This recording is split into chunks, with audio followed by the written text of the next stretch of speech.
Hi guys, Sean here with you again. We're going to be doing a couple movie reviews today. Just talking about some of the movies I've watched recently and give you some scores on them. Maybe you might want to check them out after I get done talking about them. Alright, so here we go. The first one I'm going to be reviewing is a movie I watched, I think, last week called Antichrist with William Dafoe, and I don't know who played the wife, but give you a quick rundown of one of the scenes so you'll know what to expect when you actually watch this movie. Um, well, first off, I'd like to say that I didn't really get the movie. It relied entirely on symbolism to get across its plot, which I didn't understand most of the symbolism, and so it just pretty much left me dead in the water. I didn't really know what was going on, but I watched it from start to finish just to see what the hell was going on. Anyway, I'll give you the rundown of one scene that was might take the cake for the most fucked up scene I've ever seen in cinema. So, um, in one scene of this movie, the Antichrist is what we're talking about. Well, it's not it's just Antichrist. But in one scene, William Dafoe is in like a shed or something like that, and his wife runs in, hits him in the back with a log, and he falls down. And she starts screaming at him, "You're leaving me! You're leaving me!" Well, he tries to comfort her and tell her that he's not leaving her. So she tears off his pants and grabs him by the penis and straddles him and starts riding him. Pretty graphic, little short sex scene there. The sex lasts for like 20 something seconds or something like that. But anyway, she jumps off him. She grabs the log that she just hit him in the back with to knock him down and hits him full force, like in his balls.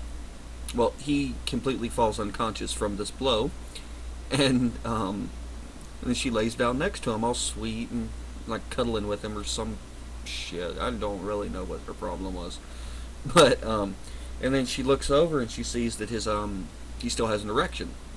So so she straddles him and, like any good woman, commences to finishing him. She gives him a hand job. Well, he's still unconscious at this point, and this lasts for like 5 6 seconds. But you're just sitting there the whole time, like, what the fuck? And then to top the scene off, to put the icing on the cake, he ejaculates, but it's not semen, it's blood. He gives her like all over her face, her shirt, and everything. He just comes blood all over, and he's still unconscious. But anyway, that's one scene from Antichrist. It might give you a reason to watch it.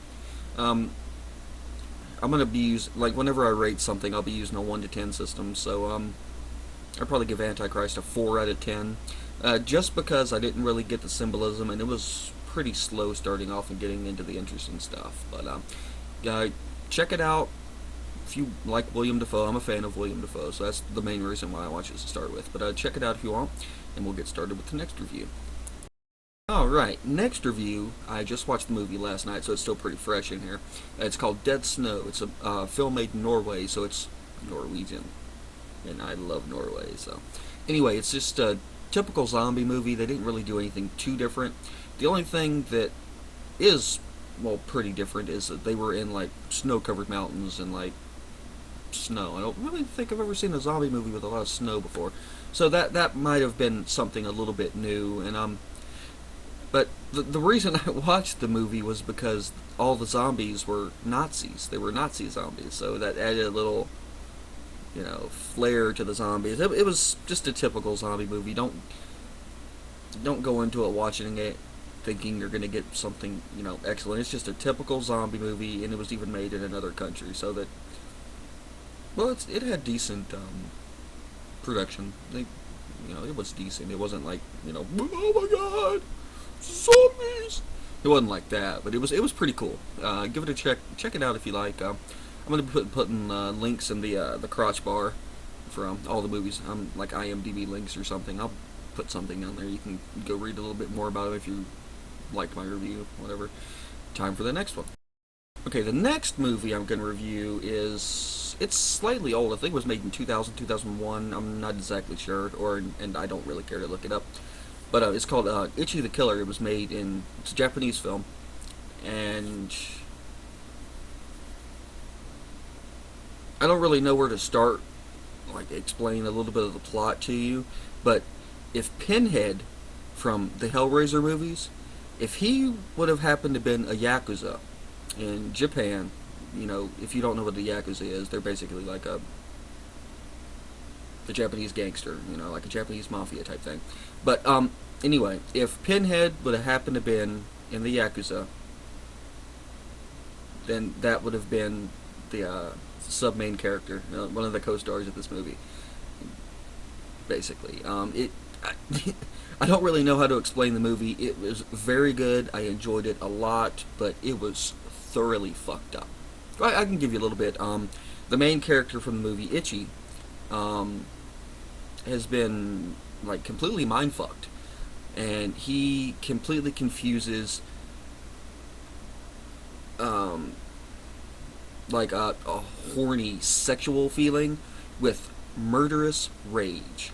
So basically, whenever this man gets horny, instead of wanting to have sex, he's got it completely backwards. Instead of wanting to have sex with them, he wants to kill them. And so like I said, it's just a fucked up movie. I highly suggest you watch it. It's not for the squeamish though. Well, if you guys are squeamish, you probably would have left when I was describing the coming blood scene from Antichrist. But anyway, I'm going to give that one a 9 out of 10 because I enjoy it. It was basically played out like an anime, but it was a live action movie. Pretty interesting. Check it out. Ichi the Killer. I'll have links in the crotch bar, like I said earlier. Alright, time for the next one. For the last movie I'm going to be reviewing tonight, I think it came out last year, maybe the year before that. I'm not exactly sure. It's a movie called Gran Torino with Clint Eastwood.